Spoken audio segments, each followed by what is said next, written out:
देखिए, ये हमारा पार्ट 2 है पर्यावरण में पेड़ पौधों के बारे में। कल की क्लास में मैंने आप लोगों के लिए पार्ट 1 में हमने पौधों का वर्गीकरण, पौधों की प्रजातियां, पौधों के अंग, है ना, पौधों के पुष्प की संरचना, यहाँ तक कंप्लीट करा दिया था। यानी कि हमने कल ये पौधों के प्रकार देख लिए थे, और स्थलीय जलीय पौधे इत्यादि, मरुस्थलीय पौधे, साथ में पौधों का वर्गीकरण, ये वृक्ष, शाख, झाड़ी, साथ में पौधे के अंग, फल, फूल, पत्ती, तना, है ना, ये सब देखा था हमने कल। हमने फूल की संरचना, पौधे के जननांग, स्त्रीकेसर, पुंकेसर, बीजों का अंकुरण, ये हमको आज पढ़ना है ना। बीजों का अंकुरण कैसे होता है? तो जब भी कोई बीज जमीन में डाल जाता है, ये देखिए आप, ये एक बीज है, जिसको जब मैं ये बीज है, जब मैं इसको जमीन में अंदर डालता हूँ, तो ये बीज जो होता है, पानी मिलने से, नमी मिलने से, और इस बीज में किण्वन होता है, मतलब सड़न होता है, और इसको हम बोलते हैं अनॉक्सीश्वसन। यह ऊर्जा मिलने के कारण क्या होता है कि इसमें अंकुरण, जो बीज में पौधा सो रहा होता है वो जागता है और अंकुरण प्रारंभ होता है। इससे दो चीज निकलती हैं, एक नीचे की ओर निकलता है, इसे हम क्या बोलते हैं? ये बोलते हैं मूलांकुर। क्या बोलते हैं? ये मूलांकुर है, और ये कहलाता है, जिससे तना बोलते हैं, क्या बोलते हैं? प्रांकुर है। क्या बोलते हैं? प्रांकुर। प्रांकुर से क्या बनता है? तना। मूलांकुर से क्या बनती है? जड़। ठीक है। लेकिन बीज को अंकुरण होने के लिए क्या चाहिए भैया? जल या नमी का होना जरूरी है, एक अच्छा तापमान भी होना चाहिए, और मिट्टी की अवस्था होनी चाहिए, साथ में उससे धीरे धीरे विकसित होने के लिए क्या चाहिए? प्रकाश। वातावरण की कुछ गैसें भी चाहिए, CO2 वगैरह। बीजों की जीवन शक्ति, बीजों में अगर मान लीजिए कोई बीज मरो मरा हुआ बीज है, वो सूखा को बीज है, वो इतनी क्षमता ही नहीं है पैदा हो पाए, है ना। बीज की संरचना, ये कुछ चीज़ जरूरी है, जिन्हें कारण ही क्या होता है? अंकुरण हो पाता है। ठीक है, तो हम इसकी बात कर रहे हैं। कई बीज अंकुरण होने के लिए बहुत समय लेते हैं। आप देखते हैं, हम सोयाबीन बोते हैं, बहुत सारे बीज उगते ही नहीं है सोयाबीन के। अंकुरण का प्रक्रम जल के अंतःकरण से शुरू होता है। सबसे पहले बीज पानी को अपने अंदर सोखता है, जल बीज में उपस्थित एंजाइमों को प्रेरित करता है। जब जल अंदर पहुंचता है बीज में, तो उसमें जो एंजाइम थे वो प्रेरित हो जाते हैं, और एंजाइम संग्रहित भोजन को पचाकर, जो उसमें भोजन था बीज के अंदर, जो दाल थी या सोयाबीन था, वो जल के कारण फिर सड़ता है। एंजाइम्स क्या करता है? सड़ता है। उस सड़ने को क्या बोल रहे हैं हम? पचाना, कि वह अनॉक्सीश्वसन होता है। घुलनशील भोज्य पदार्थ जब प्रांकुर और मूलांकुर को विकसित हो जाता है, तो उसकी वृद्धि में सहायक होता है। मूलांकुर पहले उगता है। पहले क्या उगता है? मूलांकुर मतलब नीचे की ओर, या मिट्टी नीचे की ओर चला जाता है, तो जल और खनिजों को अवशोषित करना शुरू कर देता है। प्रांकुर ऊपर की ओर वृद्धि करता है, जिससे क्या बनता है? तना बनता है, और यह मिट्टी को भेद कर प्रकाश में आता है। मिट्टी से ऊपर निकल आता है हवा में, प्रकाश में, और तो हरा हो जाता है, और प्रकाश संश्लेषण का प्रक्रम शुरू कर देता है। ये सूर्य से प्रकाश लेकर के प्रकाश संश्लेषण, फोटोसिंथेटिक क्रिया, जिससे पौधे का भोजन बनना शुरू हो जाता है। इस समय तक वृद्धि के लिए भ्रूण संगत भोजन पर निर्भर रहता है। जब तक कि वो जो हरा तना है, जब तक ये जो हरा तना है ये ऊपर निकल के नहीं आ जाता, तब तक इसके लिए भोजन कहाँ से मिलता है? बीज के लिए। ये जो बीज था, इसमें जो मटेरियल सड़ रहा था, उस सड़ने से ही इस पौधे को क्या मिल रहा था? ये मूलांकुर बनने के लिए या परांकुर बनने के लिए भोजन मिलता रहता है। और जब ये बाहर आ जाती हैं पत्तियां, तो फिर ये प्रकाश संश्लेषण करने लगती हैं और अपना भोजन खुद बनाने लगती हैं। ठीक है, तो हम बात कर रहे हैं पौधे की। अब हम बात कर रहे हैं पौधे के संरक्षण की आवश्यकता। पौधों को हमें क्यों बचाना चाहिए? क्योंकि हमने अब पौधों के बारे में सब पढ़ लिया है। आप जानते हैं पौधे हमारे लिए अनेक प्रकार से लाभदायक हैं। पौधे ना होंगे तो इस वायुमंडल में से ऑक्सीजन पूर्णतः खत्म हो जाएगी, क्योंकि पौधे ही तो, पेड़ पौधे ही क्या करते हैं? ऑक्सीजन देते हैं, और ऑक्सीजन खत्म हो गई तो हम जिंदा रह पाएंगे क्या? भाई, पौधों से हमें ऑक्सीजन भी मिलती है, और पौधों से हमें क्या मिलता है? भोजन मिलता है। हम जो कुछ भी खा रहे हैं, दाल रोटी, वो सब कहाँ से आ रही है? पौधों से। तो पौधों के बिना मनुष्य का जीवन या किसी भी जंतु का जीवन संभव है ही नहीं। दूसरा, पौधे के और भी अनेक फायदे होते हैं। पौधे वर्षा को आकर्षित करते हैं, वृक्ष की जड़ों से मृदा कटाव रुकता है, प्रदूषण को कम करते हैं। आप यदि किसी सड़क के किनारे जो है पौधे लगा दो, तो वो आपको यात्रियों को छाया तो देते हैं, साथ में जो ट्रक बस कारों से जो तेज ध्वनि निकलती है, उस ध्वनि को भी सोख लेते हैं। इसे कहते हैं ग्रीन मफलर। क्या कहते हैं? ग्रीन मफलर कहते हैं, ग्रीन मफलर, आपने सुना होगा शब्द ग्रीन मफलर किसे कहते हैं, तो उसी को ग्रीन मफलर कहते हैं। CO2 को एब्जॉर्ब करते हैं, अपने अंदर सोख लेते हैं, हानिकारक गैसों को सोखते हैं, तो अनेक तरीके से। इसलिए पौधों को हमें हमेशा बचाना चाहिए। संरक्षण मतलब होता है पौधों की रक्षा करना। आने वाले समय में पौधे, आने वाला संकट मनुष्यों के लिए भी संकट है। जो पौधों पर संकट है तो मनुष्यों पर संकट है। लगभग 3000 प्रकार के पौधे भोजन रूप में प्रयोग किए जाते हैं। आजकल अधिकांश भोजन 15 प्रकार के जो है अनाज वाले पौधे से प्राप्त होता है, गेहूँ, चावल, धान। यदि जंगली पौधा नष्ट कर दिया जाता है तो भविष्य में भोजन के लिए स्रोत क्या होंगे। बहुत सी औषधियाँ भी पौधों से प्राप्त होती हैं, दवाइयाँ जिनसे हम ठीक होते हैं। प्रत्येक क्षण पौधे की कोई ना कोई प्रजाति नष्ट हो रही। इसके साथ मानव जाति के लिए भोजन और औषधियों के स्रोत भी नष्ट होते जा रहे हैं। भारत में कृषि की बात करें तो कृषि अर्थव्यवस्था का आधार है। अपन जानते हैं भारत में हमारी कार्यशील जनसंख्या का लगभग 58% लोग काय पर निर्भर हैं, कृषि पर निर्भर हैं।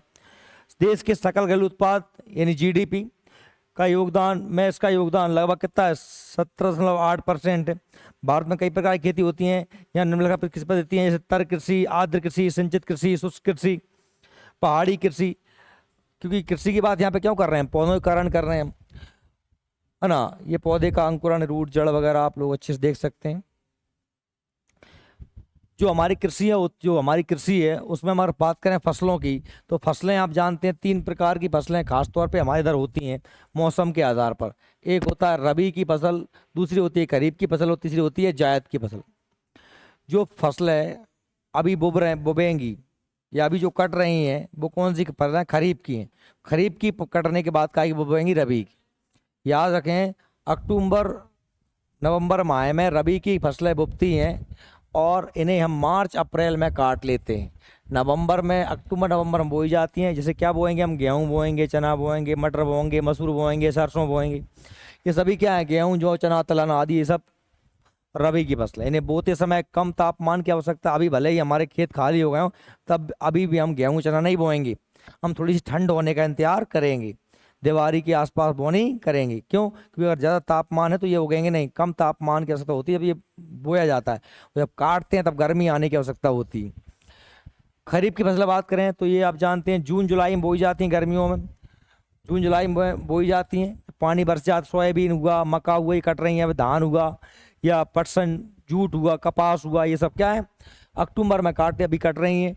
चावल, मक्का, कपास, ज्वार, गन्ना, बाजरा, तंबाकू, ये सब। और जायद की फसल बोई जाती हैं गर्मियों में। क्या बोई जाती हैं? गर्मियों में। ये देखिए मार्च में बोई जाती हैं। ये हमारी रबी की फसल जब कट जाती हैं तो क्या बोई जाती हैं, पहले जायद की, और उसके बाद में मई जून महीने को काट लिया जाता है। जून महीने काट के फिर खरीफ की बो दी जाती हैं। इनमें चूंकि ये कम समय रहता है, मार्च अप्रैल मई यही रहता है कि मार्च के बाद, मार्च तक तो अपने गेहूं चना ही करते हैं। फिर उसके बाद अब 2 या 2.5 महीने का टाइम रहता है मुश्किल से। तो इसलिए हम इस समय, पानी की भी कमी रहती है, हमारे यहाँ गर्मी भी पड़ रही होती है, इसलिए हम इस समय केवल सब्जियां मुख्य तौर खास पे तरबूज, खरबूजा, ककड़ी, पानी वो गर्मी वाली ककड़ी वगैरह, मूंग वगैरह, ये तरबूज, ककड़ी, खरबूज खास तौर पे इस समय सब्जियों को बोते हैं। ठीक है। इसके अलावा अगर हम जो है फसल है, जो हमने उपज पैदा की है, उसको हम 2 हिस्सों में और बांट। ये तो काय के आधार पर थी, मौसम के आधार पर हम बात कर रहे हैं। जैसे कि मैं कहूँ कि आपसे फसलें हमारी जो होती हैं उन्हें हम 2 हिस्सों में और बांट सकते हैं। जैसे कि खाद्यान्न, जो खाने उपयोग लाई जाते हैं उन्हें क्या कहते हैं, खाद्यान्न। सुनना मेरी बात, खाद्यान्न जिन्हें हम खाने उपयोग करते हैं, गेहूँ है खाते हैं, खाद्यान्न भी कह सकता हूँ मैं इन्हें, खाद्य फसलें भी कह सकता हूँ। दूसरी जिन्हें हम सिर्फ उगाकर बेचने के लिए बोते हैं खास तौर पे, उन्हें कहते हैं व्यापारिक फसलें। क्या कहते हैं? अरे बेचते तो अपन गेहूं भी हैं, लेकिन गेहूं मेनली हम खाने के लिए बोते हैं ना। चावल है, मक्का है, ज्वार है, ये खाने में उपयोग लाने वाली फसलें हैं भाई। जैसे कि मैं कहूँ सोयाबीन है, अब सोयाबीन को तुम खाओगे क्या? वो तो सीधा बेचोगे निकाल के। कपास है, उसकी रुई खाओगे क्या भाई? उसको बेचोगे, कपड़ा बनेगा उससे, सोयाबीन से तेल बनेगा, तंबाकू, गन्ना, शक्कर बनेगी। तो वे फसलें जिन्हें हम उद्योगों के लिए बोते हैं उन्हें औद्योगिक फसल भी कह सकते हैं, उनको व्यापारिक फसल भी कह सकते हैं। उनसे नगद रुपया मिलता है, इसलिए उन्हें नगदी फसल भी कहते हैं। औद्योगिक कह दूं, व्यापारिक कह दूं, या व्यापारिक औद्योगिक जैसा नाम एक और क्या होता है, वाणिज्यिक भी वही नाम है। तो ये नगदी फसल है, औद्योगिक व्यापारिक फसल है। यह फसल जो व्यापारिक उद्देश्य किसानों द्वारा उगाई जाती है, उन्हें कपास, गन्ना, जूट, तंबाकू, सोयाबीन, ये सब है। ठीक है। झूम कृषि क्या होती है? देखो क्या होता है कि कुछ जिस पहाड़ी छिला क्षेत्र होते हैं, उन पहाड़ी इलाकों में अगर पानी बरसा है पहाड़ों पे तो पानी ऊपर से तेजी से बहता है। अब जब नीचे की ओर पानी तेजी से बहेगा तो मिट्टी को सब बहा के ले जाएगा। जंगल रहते हैं, अब जब तक जंगल है पहाड़ों पर तो मिट्टी नहीं बहेगी, क्योंकि पेड़ उसकी जड़ों को में मिट्टी को बांध के रखते हैं। अब जंगल के रहते आप खेती भी नहीं कर पाओगे, तो आपको पहले क्या करना पड़ेगा? जंगलों को साफ करना पड़ेगा, जंगलों में आग लगा दो, जला दो, और आप उस जगह पर आप खेती करो। अब जब आप खेती करोगे तो भैया अब वहां से पेड़ तो कट ही गए हैं, आपने गेहूं बो दिए, गेहूं काट लिए, पानी बरसा तो वहां की मिट्टी बह गई। अब बचे पत्थर पत्थर, क्योंकि पहले मिट्टी इसलिए बहती थी क्योंकि वहां पर क्या थे? पेड़ थे। अब आपने पेड़ों को पहले जला दिया है, तो अब वो मिट्टी वहां रही नहीं। अब मिट्टी रही नहीं तो जमीन खेती करने के योग्य नहीं रही। अब जमीन खेती करने के योग्य नहीं रही तो क्या करोगे तुम? खेती तुम्हें करना, अगली जगह जाओगे, अगली जगह फिर तुम आग लगाओगे, आग लगाओगे फिर तुम खेत बनाओगे, 1-2 साल खेती करोगे, मिट्टी फिर बह जाएगी। तो ऐसे करते करते हम क्या कर रहे हैं? पूरे जंगलों को साफ कर रहे हैं। ऐसी कृषि को क्या कहते हैं? झूम कृषि। झूम कृषि का मतलब है स्थानांतरित कृषि। क्या हो रहा है? हम बदल रहे हैं जगह को, क्या कर रहे हैं? स्थान में अंतर है, स्थानांतरित कृषि कहलाती है। अब ये कृषि दुनिया में अलग अलग नामों से जानी जाती है। जैसे भारत में खास तौर पे पूर्वोत्तर राज्य, कौन से पूर्वोत्तर? असम, मेघालय, त्रिपुरा, मणिपुर, ये हमारे पूर्वोत्तर राज्य हैं। इनमें से क्या कहते हैं? हम झूम कृषि के नाम जानते हैं। क्या कहते हैं? झूम कृषि। भारत में भी होती है, मध्य प्रदेश में, हमारे बीच में भारत के भी अन्य करते हैं। जैसे मान लीजिए भील करते हैं, या हमारे बैगा करते हैं, बैगा करते हैं, बैगा चक जिन्हें कहते हैं वो लोग भी करते हैं, है ना। भील लोग भी करते हैं। दाहिया कृषि बोलते हैं उसे, क्या बोलते हैं? दाहिया। अलग अलग लोग अलग अलग देशों में इस स्थानांतरित कृषि को अलग अलग नामों से जाना जाता है। देखिए यह एक प्रकार की, यह अस्थिर प्रकार की कृषि है। कैसी है? जो एक जगह से दूसरी जगह स्थानांतरित होती रहती है। असम, अरुणाचल प्रदेश, मिजोरम, नागालैंड, पूर्वोत्तर राज्यों में यह कृषि प्रचलित है। इसमें जंगलों में आग लगाकर पेड़ों को काटकर भूमि को साफ की जाती है। इसके बाद उस भूमि पर खेती की जाती है। 2-3 साल बाद यह भूमि त्याग दी जाती है और नई भूमि तैयार की जाती है। इस प्रकार एक के बाद एक वनों को सफाया होता चला जाता है। यह खेती पर्यावरण के लिए नुकसानदायक, जंगल साफ हो रहे हैं क्योंकि जंगलों को समाप्त करने से पर्यावरण में असंतुलन पैदा हो रहा है। यह खेती विश्व के अन्य देशों में भी होती है जहां इसे अलग अलग नामों से पुकारा जाता है। अब वो नाम कौन कौन से आप देखिए। ये तो पहाड़ी, ये मतलब आप समझ रहे पूरे में जल सीढ़ीदार खेती की जाती है।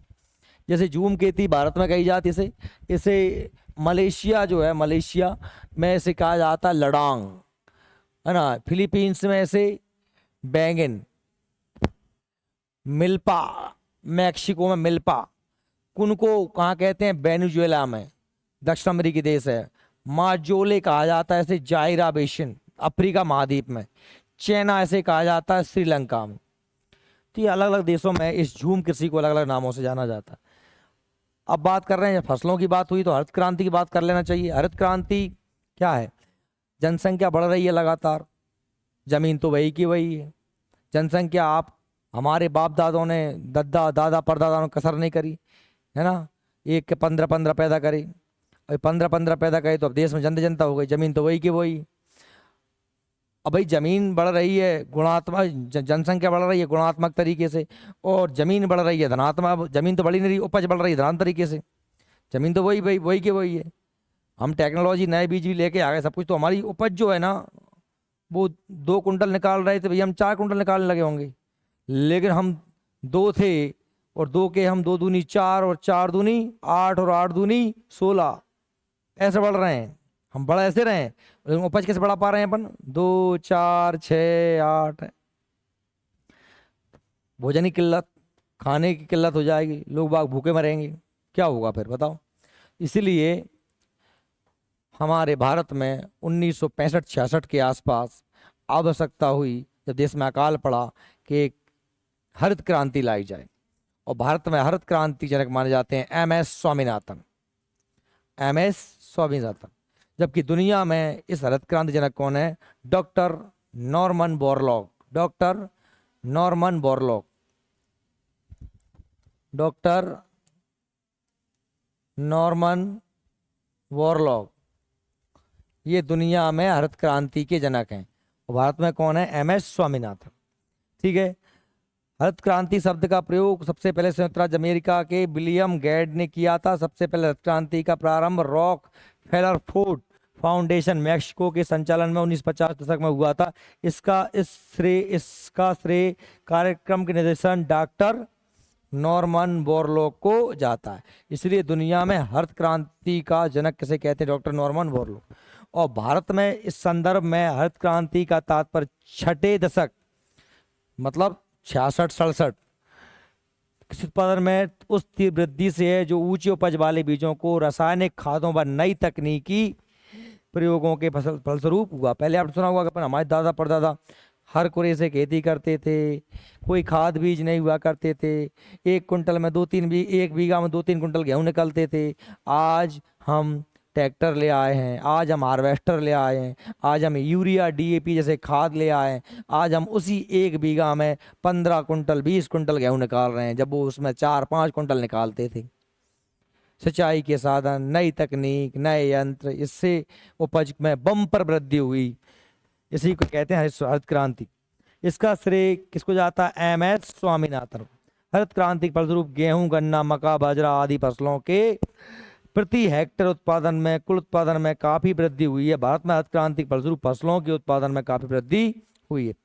और सबसे ज्यादा लाभ हुआ है अगर मैं कहूँ तो गेहूं की फसल। किसको? गेहूं की फसल।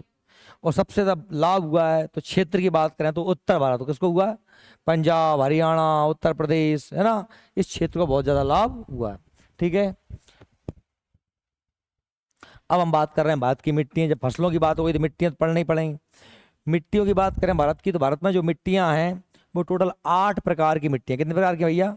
8 प्रकार की मिट्टी हैं भारत में। 8 मिट्टी हैं। वो 8 मिट्टियां कौन कौन सी हैं? तो हमने कहा साहब ये जो है काली मिट्टी है, ये क्षेत्र है। ये जो मिट्टी है वो लाल पीली मिट्टी कहलाती है। ठीक है।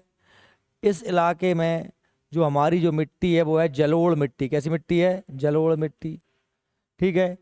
ये लाल पीली आपको जिसमें दिखी रही जहाँ पर, या मैं इसमें कहा कि ये जो इलाका है इसमें हमारी जो मिट्टी है वो कैसी मिट्टी है? लैटेराइट। ये जो कैसी मिट्टी है? लैटेराइट। कैसी मिट्टी है? लैटेराइट। यहाँ पर आप देखते हैं मरुस्थलीय मृदा है। इस इलाके में हमारी कैसी मिट्टी है? पहाड़ी मिट्टी है। कैसी है? पहाड़ी, है ना, जैविक मृदा। ये जो आप देख रहे हैं पीला पीला कलर है, ये हमारी कौन सी हो जाएगी? ये हमारी हो जाएगी लवणीय मृदा। यहाँ पर समुद्र का पानी, लवणीय मृदा, क्षारीय नहीं, लवणीय मृदा जिसमें लवण होते हैं। तो आप देखिए कौन कौन सी मिट्टी है। जलोढ़ मिट्टी है, काली मिट्टी है, लाल मिट्टी है, लैटेराइट मिट्टी है, मरुस्थलीय मिट्टी है, क्षारीय मिट्टी है, पीठमय या जैविक मृदा है, और बनीय मिट्टी। एक एक बता देता हूँ मैं आपको। देखिए आप समझना मेरी बात को। वैसे अगर मिट्टी 2 ही प्रकार की होती हैं। सबसे पहले बात करें कि साहब मिट्टी जिसे हम मृदा भी कहते हैं, मृदा, या हम जिसे मिट्टी भी कह सकते हैं, या हम अंग्रेजी में से सॉइल कहते हैं। ये क्या होती? मिट्टी पत्थरों का चूर्ण और जीवाश्म, फॉसिल, जीवाश्म समझते हो? जीवाश्म मतलब जीव जंतुओं के अवशेष, पेड़ पौधों के पत्तियों के अवशेष, सड़े गले अवशेष, जंतुओं के, हमारे तुम्हारे सबके हड्डे कुड्डे मिल सबके क्या बन जाता है? मिट्टी। और मिट्टी 2 ही प्रकार की होती है। या होती है मिट्टी क्षेत्रीय मृदा। क्षेत्रीय मृदा क्या होती है? क्षेत्रीय मृदा। और दूसरी होती है हमारी वाहित मृदा। क्या होती है? वाहित मृदा। क्षेत्रीय मृदा और वाहित मृदा में क्या अंतर है? ये उपलब्धता के आधार पर मिट्टी है, जहाँ पर बनी हो वहीं पर हो, इसलिए उसे क्या कहते हैं? क्षेत्रीय मृदा। क्षेत्र में ही पाए। इसे हम हिंदी में स्थलाबद्ध मृदा भी क्या कह सकते हैं? स्थलबद्ध मृदा, स्थल से बंधी हुई। और दूसरी है वाहित मृदा। क्या है? वाहित मृदा जो बह के कहीं और से आई है, बह के कहीं और से आई।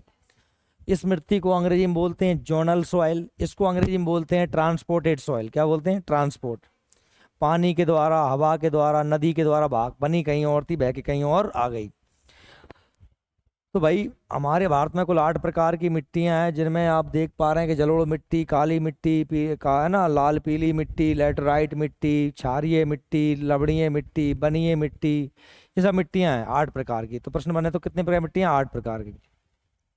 अब हम सबसे पहले से हम बात करें तो देखो इसमें जो मिट्टी दी है वो कौन सी दी है? जलोढ़ मिट्टी। एक मिट्टी की बात करें, जलोढ़ मिट्टी, यह मिट्टी भारत के लगभग कितने भाग परसेंट? 22%।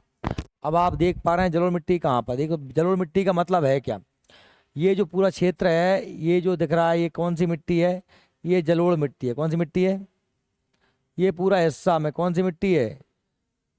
जलोढ़ मिट्टी, यानी जल के द्वारा बहाकर लाई गई मिट्टी। आप देख पा रहे होंगे कि भारत में जो है यहाँ से नदी निकलती है, सत वो अपनी उसमें निकलती है सिंधु, इसमें सतलज, रावी, ब्यास, झेलम, यहाँ से निकलती है यमुना, गंगा, कोसी, गंडक, फलानी, ढकानी, ब्रह्मपुत्र, मुलक नदी निकलती हैं। अब ये नदियाँ क्या लेके आती हैं? मिट्टी।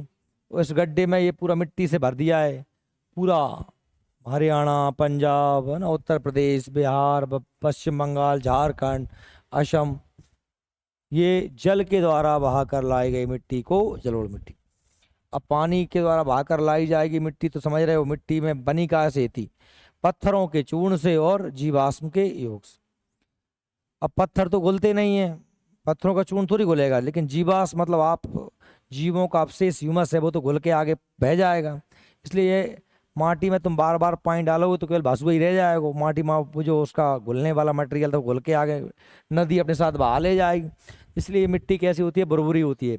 आप कहीं मथुरा वृंदावन गए हो, भिंड मुरैना ग्वालियर तरफ गए हो, तो वहाँ खस रहती है, उसमें कभी हम कीचड़ नहीं होता उसमें, चाहे इतना पानी भर जाए हम गीले नहीं होते वहाँ पे।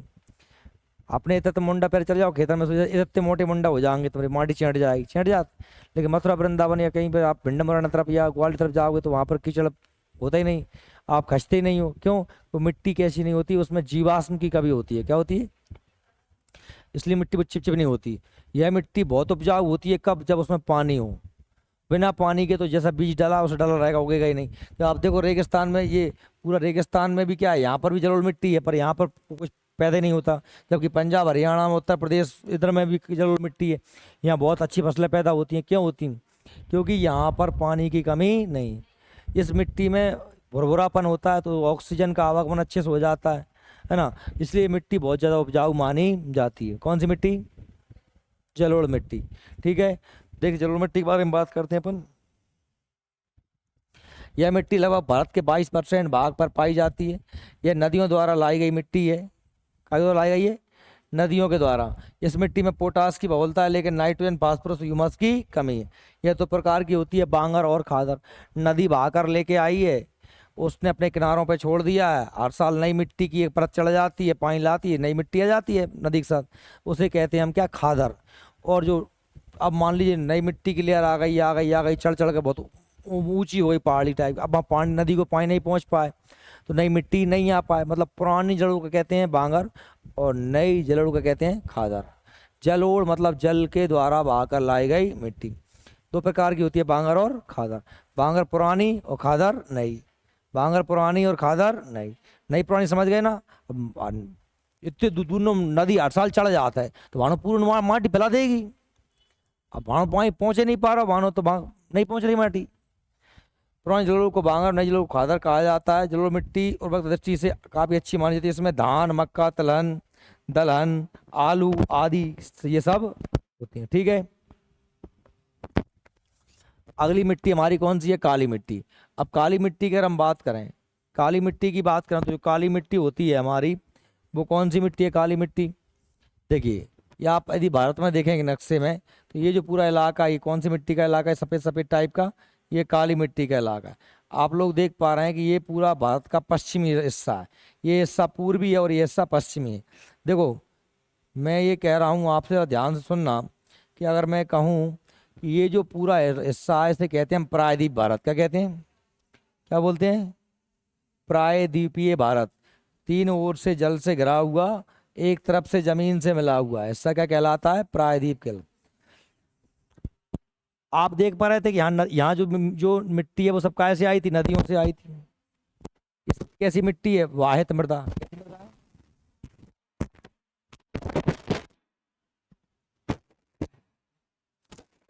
क्या बैटरी कितने हो?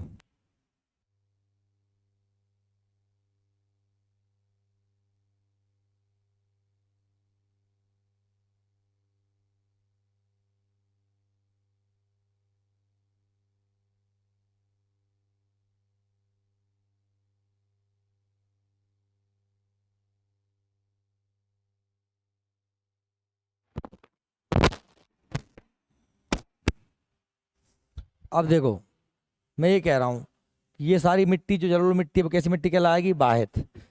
बनी थी हिमालय पर्वत पे, वहां से बह के नदियों से आ गई। और ये जो मिट्टी है ना, इस पूरे इलाके में जो मिट्टी है वो कैसी मिट्टी है? वो सारी मिट्टी है क्षेत्रीय मृदा, जलोढ़ मिट्टी। ये कहीं नहीं बह पा रही क्योंकि ये थोड़ी ऊंची है, ये यहाँ पे हिमालय था इसलिए बह के यहाँ आ गई। ये मिट्टी यहीं बनी है और यहीं रहेगी, इसलिए ये मिट्टी है जोनल सॉयल, क्षेत्रीय मृदा, स्थलबद्ध मृदा। ठीक है, इसलिए अब इसमें जीवाश्म की कमी तो होगी नहीं, क्योंकि अगर बह के जाएगी तो ही जीवाश्म कम होंगे। एक चीज तो ये अब मिट्टी, अब ये मिट्टी बनी कहाँ से? हमने कहा दो चीजों से बनती है, चट्टानों का चूर्ण और जीवाश्म। अब चट्टाने जहाँ, चट्टाने जो हैं वो कैसे बनती हैं? जमीन से गर्म लावा निकलता है, जम जाता है, उससे क्या बनती है? चट्टाने बनती हैं। अब जमीन से निकल रहा है तो जमीन में सबसे ज्यादा कौन सा तत्व होता है? 35% क्या होता है? लोहा। क्या होता है? आयरन, लोहा होता है 35%। उन चट्टानों में भी क्या है? लोहा। लोहे का रंग कैसा होता है? काला। उसमें साथ में क्या है? जीवाश्म। तो इस मिट्टी में क्या देखे? लोहा। क्या देखे? लोहा प्लस क्या है? जीवाश्म। क्या है? जीवाश्म। इस लोहे के कारण मिट्टी का रंग कैसा है? काला। कैसा है? काला। लेकिन इस तरफ की मिट्टी लाल हो गई। ये लाल क्यों हो गई?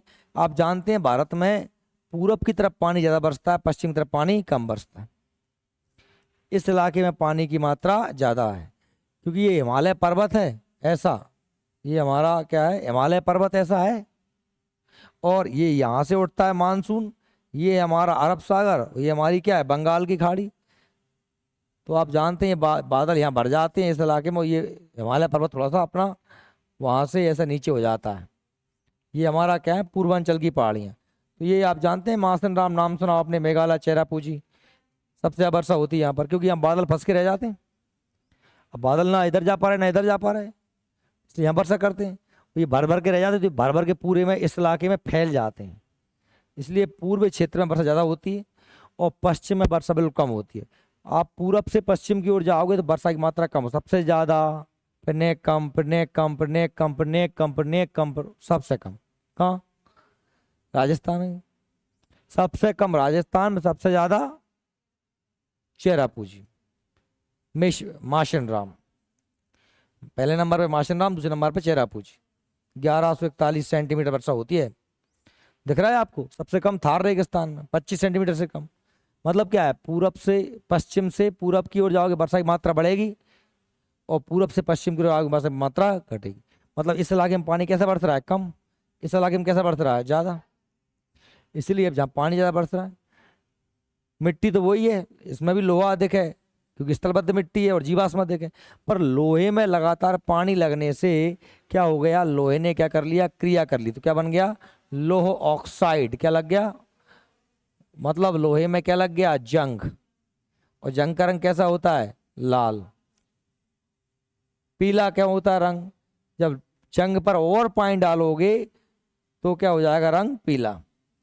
लोहा काला होता है, लोहे में जंग लगती है तो जंग लोहा लाल हो जाता है। उस जंग पे और पानी बरसता रहे चौमासे में तो पीला हो जाता है। पर वो तो क्या कह सकते हैं? हम कह सकते हैं कि लोह ऑक्साइड के जल योजन, जल योजन से मिट्टी का रंग कैसा होता है? पीला। और लोह ऑक्साइड के कारण कैसा होता है? लाल। और लोहे के कारण कैसा होता है? काला। इसलिए पूर्वी हिस्से में मिट्टी का, पश्चिमी हिस्से में मिट्टी काली है और पूर्वी में से मिट्टी लाल पीली। लाल पीली मिट्टी साथ साथ पाई जाती है। काली मिट्टी अब हमारे इधर है क्योंकि हम मध्य प्रदेश में आ गया, काली मिट्टी का क्षेत्र आ गया ज़्यादातर। काली मिट्टी में जीवाश्म बहुत अधिक होता है और जीवाश्म की अधिकता के कारण यह मिट्टी चिपचिपी होती है। क्या सी होती है? चिपचिपी होती है। इस मिट्टी की आप डंगरिया ले आओगे काली माटी की, बाप एक एक बूंदा करके पानी डालो, पानी ये सोखत है, माटी फूलत है। देखा कभी आपने? है ना, माटी फूलती है, मतलब इस मिट्टी में जल धारण करने की क्षमता बहुत ज्यादा, अपने अंदर पानी को एब्जॉर्ब करके सोख के रख लेती है। इसलिए जब हम, अगर हमारे खेत में कहूँ कि मैं कुआ ट्यूबवेल भी ना होए, पानी देने की व्यवस्था ही ना हो, पानी बरसों बंद हो, अपने खेत ऐसे ही हाँक दें, वो हाँक कर हम ऐसे ही गेहूँ बो दें, तो गेहूँ उगेंगे भी, और कुछ ना कुछ भले कम के करें, पानी न दे पाए तो, पर गेहूँ कुछ ना कुछ तो निकलेंगे, चना भी निकलेंगे। सूखे में हमारे भारत मध्य प्रदेश में बहुत सी फसलें जहाँ पानी देने की व्यवस्था है ही नहीं, तब भी हम ये रबी की फसल निकाल लेते हैं। भाई खरीफ की में चलो भगवान पानी दे देता है, रबी की में कौन पानी देगा? आपके पास सिंचाई की व्यवस्था है नहीं, तब भी पैदा होता है कि नहीं होता? तो क्यों होता है? क्योंकि हमारी जमीन मिट्टी में पानी सोखने की, उसने अपने अंदर पानी को एब्जॉर्ब करके रखा हुआ है। लेकिन तुम क्यों राजस्थान में बोआओ, जैसे बोआओगे गेहूँ वैसे डरेंगे, का है कि वहां पर मिट्टी में पानी क्यों नहीं है? पानी की मिट्टी कैसी है? भसुआ जैसी। अब भसुआ में तुम पानी डालोगे तो पानी तरह उड़ है वो। अपनी माटी में तुम डाल दो एक डींगा पानी, एक गिलास भर के, एक एक बूंदा पानी भर नहीं जा रहा हो, तो भाई समूक जाएगी। जब मिट्टी अपनी सूख जाती है तो उसमें दरारें पड़ जाती हैं, बता रहा जाता खेत में। इसलिए हम अपनी काली मिट्टी को क्या कहते हैं? स्वतः गुड़ाई वाली मिट्टी। क्या कहते हैं? गुड़ाई समझते हो? निंदाई गुड़ाई, अपने आप ही दरार पड़ गई, फिर गीली उस दरार पड़ जाती है, स्वतः गुड़ाई वाली मिट्टी। अत्याधिक जीवाश्म इसमें होता है। इस मिट्टी में लोहे के कारण रंग काला होता है। इस मिट्टी में कपास बहुत ज्यादा पैदा होती है, इसलिए इस मिट्टी का नाम क्या होता है? कपासी मृदा। क्या होता है? यह मिट्टी सबसे ज्यादा कहाँ पाई जाती है? महाराष्ट्र में 29%, दूसरे नंबर पे गुजरात में, और तीसरे नंबर पे मध्य प्रदेश में। पहले पे महाराष्ट्र, दूसरे पे गुजरात, तीसरे पे मध्य प्रदेश, है ना। इसलिए सबसे ज्यादा कपास पैदा कहाँ होती है? गुजरात में। वैसे महाराष्ट्र में होनी चाहिए, पर महाराष्ट्र में नहीं होती, क्योंकि महाराष्ट्र में पानी कम बरसता है। और जो हमारी कपास है वो खरीफ की फसल, अभी पढ़ाया था मैंने, आपको पढ़ाया था। कपास काय की फसल है? खरीफ की फसल है। और इसीलिए महाराष्ट्र में आप देखेंगे कि ये जो यहाँ से लेकर एक पहाड़ है, इसका नाम है सह्याद्री, इस वजह से यहाँ बादल नहीं आ पाते। इसलिए महाराष्ट्र में काली मिट्टी भले ही ज़्यादा है, पर पानी ज़्यादा नहीं बरस पाता। इसलिए कपास जो है हमारी, कपास वो खरीफ फसल है, मतलब जून जुलाई में बोए। अब सोयाबीन पे पानी न बरसे तो सोयाबीन होगा? धान में पानी न बरसे धान होगी क्या? कपास में पानी न बरसे कपास होगा? नहीं हो पा रहा हूँ। जो फसलें खरीफ की होती हैं वो तो पानी ज़्यादा चाहिए उन्हें, चौमासे में होती हैं। इसलिए कपास सबसे ज़्यादा पैदा होती है गुजरात में, दूसरे नंबर पे महाराष्ट्र, तीसरे नंबर पे एमपी। ठीक है। सबसे ज़्यादा टेक्सटाइल मिल कहाँ पर है? वो है महाराष्ट्र। तो महाराष्ट्र के लोग पैसे वाले हैं। टेक्सटाइल मिल माने क्या? कपड़ा बनाने की कारखाने, फैक्ट्री, सूती कपड़ा मिल। ठीक है। इसलिए भारत की वस्त्र उद्योग राजधानी किसे कहते हैं? मुंबई को। किसे कहते हैं? भारत की वस्त्र राजधानी मुंबई को। ठीक है। बात यही तो है। देखिए काली मिट्टी, यह मिट्टी का निर्माण बेसाल्ट चट्टानों के टूटने फूटने से होता है। इसमें आयरन, चूना, एल्यूमिनियम, मैग्नीशियम बहुलता होती है। इस मिट्टी में काला रंग टिटेनिफरस मैग्नेटाइट। अब टिटेनिफरस मैग्नेटाइट मतलब क्या होता है? लोहा। अरे मैग्नेटाइट क्या होता है? लोहे का अयस्क। मैग्नेटाइट, हेमेटाइट क्या होते हैं? लोहेस्क। लोहेस्क मतलब क्या? जिस पत्थर से लोहा निकलता है उसे, उसका अयस्क कहते हैं। एवं जीवास मतलब ह्यूमस की उपस्थिति के कारण होता है। इस मिट्टी को रेगुर मिट्टी भी के नाम से भी जाना जाता है। और इसे क्या और कहते हैं? कपासी मृदा। क्या कहते हैं? कपासी। कपास की खेती के कारण सर्वाधिक उपयुक्त होती है, अतः इसे काली कपास की मिट्टी भी कहा जाता है। अन्य फसलों में गेहूं, बाजरा, ज्वार आदि अच्छा उगता है। भारत में काली मिट्टी गुजरात, महाराष्ट्र, मध्य प्रदेश पश्चिमी क्षेत्र, उड़ीसा के दक्षिणी भाग, कर्नाटक के उत्तरी जिले, आंध्र प्रदेश के दक्षिणी एवं समुद्र तटीय क्षेत्र में, तमिलनाडु के सलेम, रामनाथपुरम, कोयम्बटूर, तिरुनालवेली जिले में, राजस्थान के बूंदी और टोंक में पाई जाती है। आप खासतौर पर याद कर लेना पश्चिम भारत, जिसमें गुजरात, महाराष्ट्र और मध्य प्रदेश 3 मेन है। ठीक है। लाल मिट्टी आप समझ गए किस तरह पाई जाएगी, पूरा पूरा मतलब क्या, छत्तीसगढ़, तमिलनाडु, है ना। इसका निर्माण जलवायु परिवर्तनों के परिणाम स्वरूप रवेदार कायांतरित सेलों के विघटन के वियोजन से हुआ है। इस मिट्टी में सिलिका और आयरन की बहुलता होती है। यह मिट्टी कम उर्वरक होती है। कैसी होती है? कम उर्वरक होती है। लाल मिट्टी का रंग लाल काय की वजह से होता है? लौह ऑक्साइड की उपस्थिति के कारण। लेकिन जल योजित से यह मिट्टी कैसी दिखाई पड़ती है? पीली। समझ में आ गया? यह जलीय प्रकृति की मिट्टी होती है। इसमें नाइट्रोजन, फास्फोरस और ह्यूमस की कमी होती है। यह मिट्टी प्राय उर्वरता विहीन यानी बंजर भूमि के रूप में होती है।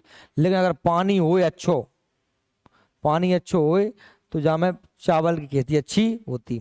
इसीलिए आप देखेंगे, आप देखो जरा, आप देखो, मैंने कहा कि साहब ये लाल पीली मिट्टी इस इलाके में पूरे में पाई जा रही है। दिख रही है आप लोगों को, है ना। ये पूरा लाल पीली मिट्टी का क्षेत्र है। इसमें क्या आ गया? छत्तीसगढ़ आ गया, क्या आ गया? झारखंड आ गया, पश्चिम बंगाल क्षेत्र आ गया, ये उड़ीसा आ गया, ये अपना तेलंगाना, आंध्र प्रदेश, ये पूरा पूरा क्या आ गया? तमिलनाडु आ गया। सबसे ज़्यादा कहाँ पाई जाती है? तमिलनाडु में। सबसे ज़्यादा कहाँ पाई जाती है? तमिलनाडु। और हमारा मध्य प्रदेश का भी इसमें क्या आ गया? ये बघेलखंड है। यहाँ पर क्या है? बघेलखंड। बघेलखंड, शहडोल, सीवार, शहडोल, सिंगरौली, सीधी, अनूपपुर, ये पूरा इलाका सबसे ज्यादा लाल पीली मिट्टी पाई जाती है। वहाँ सबसे ज्यादा चावल की खेती होती है। आपको पता है छत्तीसगढ़ को क्या कहते हैं? चावल का या धान का कटोरा कहते हैं। किसे? चावल का कटोरा किसे कहते हैं? तो मैं क्या कह रहा हूँ कि लाल पीली मिट्टी में अगर पानी खूब मिले तो चावल की खेती अच्छे से होती है। ठीक है।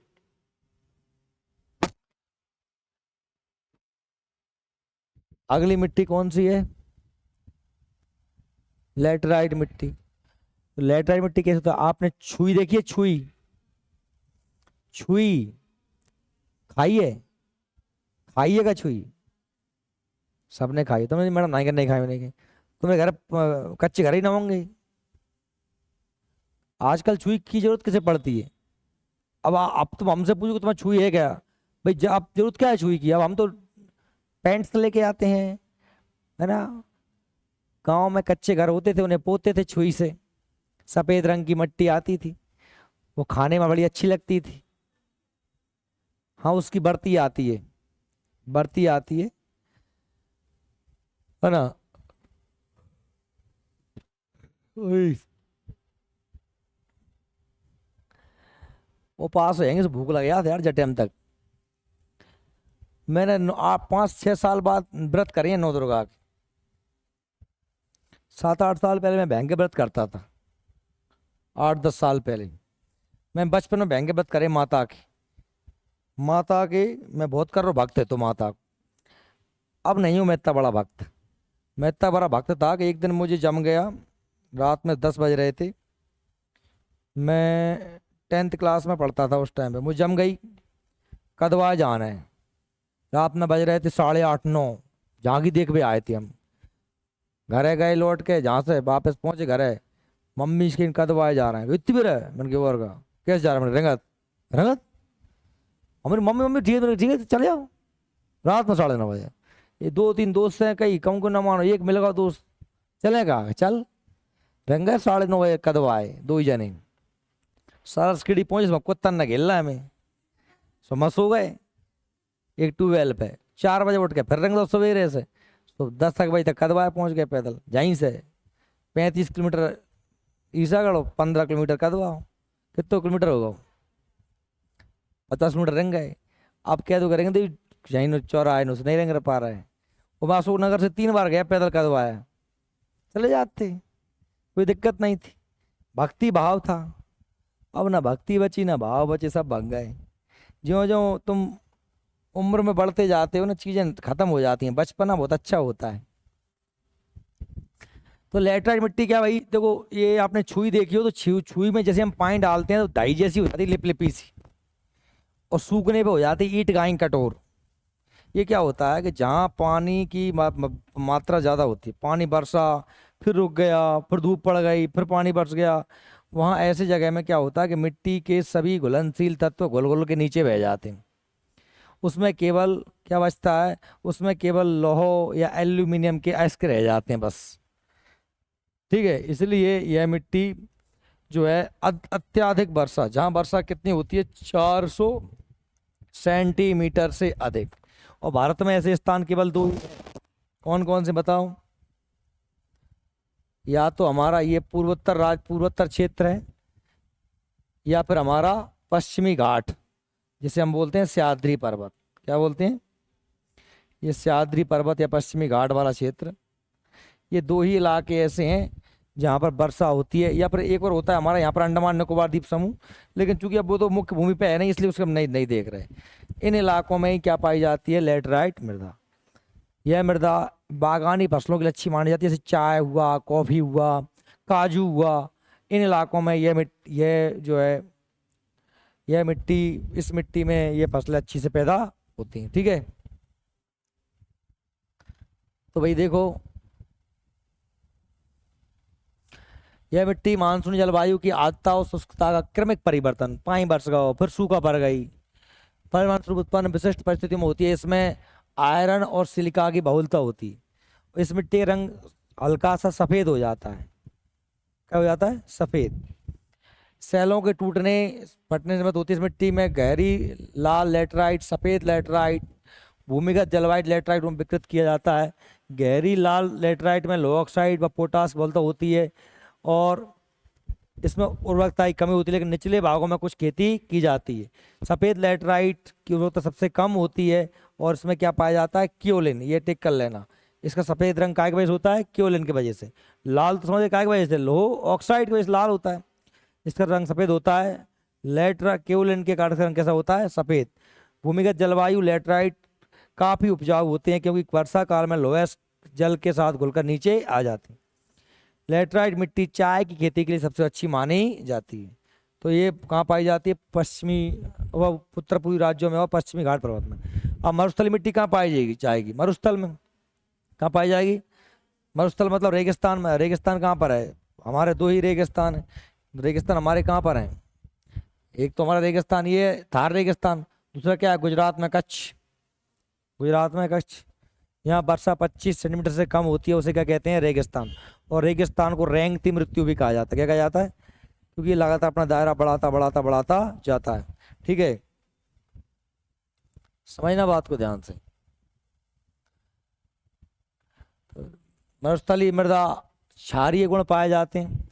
इसमें सोडियम, मैग्नीशियम और कैल्शियम की मात्रा ज़्यादा पाई जाती है। इसमें ज्वार, बाजरा, मूंगफली, उड़द खेती होती है। पवन हवा द्वारा मिट्टी एक स्थान से दूसरे स्थान पर उड़ाकर चली जाती है। याद रख लेना, जो मिट्टी हवा द्वारा एक स्थान से दूसरे स्थान तक उड़ाकर लाई जाती है उसे क्या कहते हैं? लॉयस। क्या कहते हैं? उसे लॉयस कहा जाता है। क्या कहा जाता है? लॉयस। लॉयस। क्षारीय मिट्टी किसे कहते हैं? यह मिट्टी उस शुष्क और अर्ध भागों में, दलदल क्षेत्रों में पाई जाती है। देखो क्या होता है, मैं बताऊँ आपको, आप शायद समझ पाओ तो कोशिश करना समझने की। जहाँ पर अधिक सिंचाई होती है, जहाँ पर अधिक सिंचाई, पानी की कोई कमी नहीं। मैंने कहा जरूर मिट्टी थी, आप पंजाब हरियाणा दिमाग में ले आओ।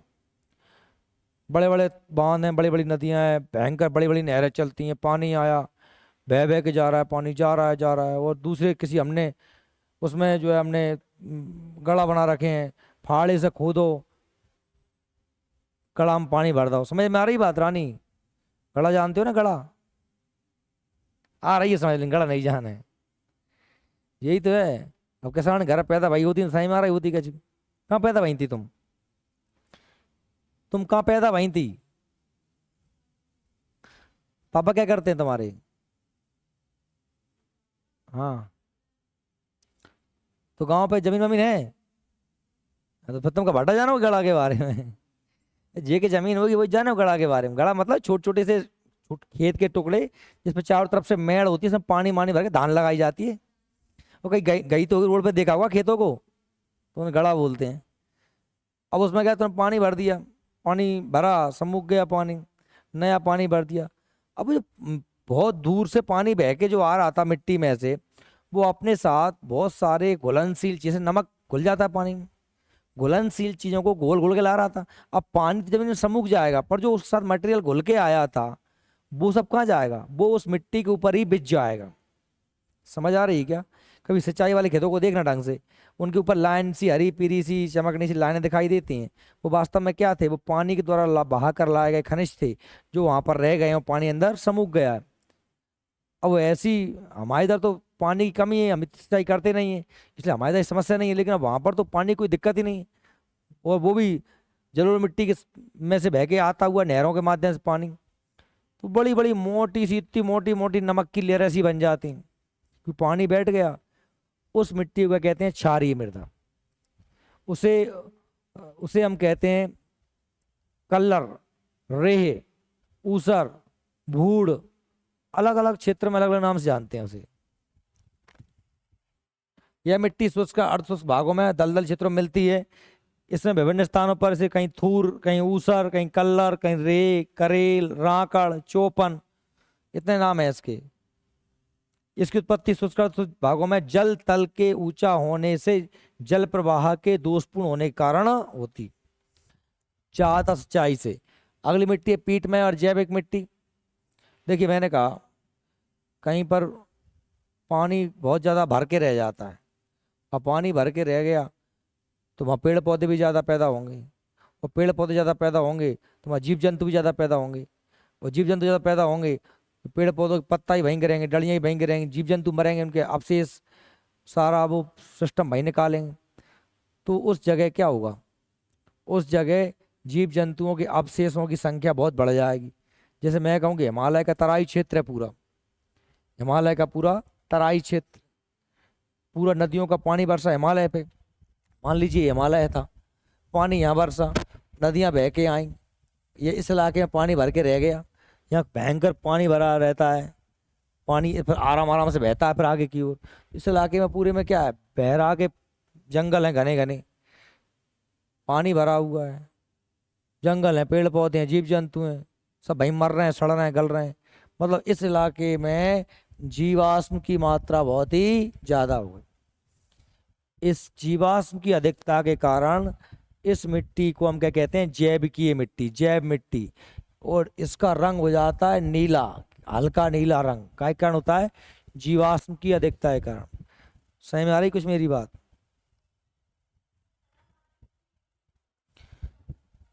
नहीं, सदाबहार वन की बात नहीं कर रहा हूँ मैं। सदाबहार वनों में बनी मृदा वो वन में मिट्टी होती है। मैं बात कर रहा हूँ जहाँ पर बहुत ज़्यादा वर्षा के जल का भराव हो जाता है, दलदली क्षेत्र हो जाए खास तौर पे, वहाँ जीव जंतु और पेड़ पौधों की विविधता बहुत ज़्यादा हो, वहाँ पर ऐसी मिट्टी है। खास तौर पे हिमालय का तराई क्षेत्र, या फिर मैं कह सकता हूँ केरल का जो आलपी जिला वगैरह है, वहाँ पर बहुत ज़्यादा दलदल पानी क्षेत्र है। इस इलाके में दलदली क्षेत्र में अधिक मात्रा में जैविकीय पदार्थ के जमा हो जाने पर इस मिट्टी का निर्माण होता है। इतनी सी बात समझा रहा हूँ, समझ रहे हो? इस प्रकार की मिट्टी में मिट्टी काली, भारी व अम्लीय होती है। अब सड़ेंगे चीजें तो अम्ल बनेगा।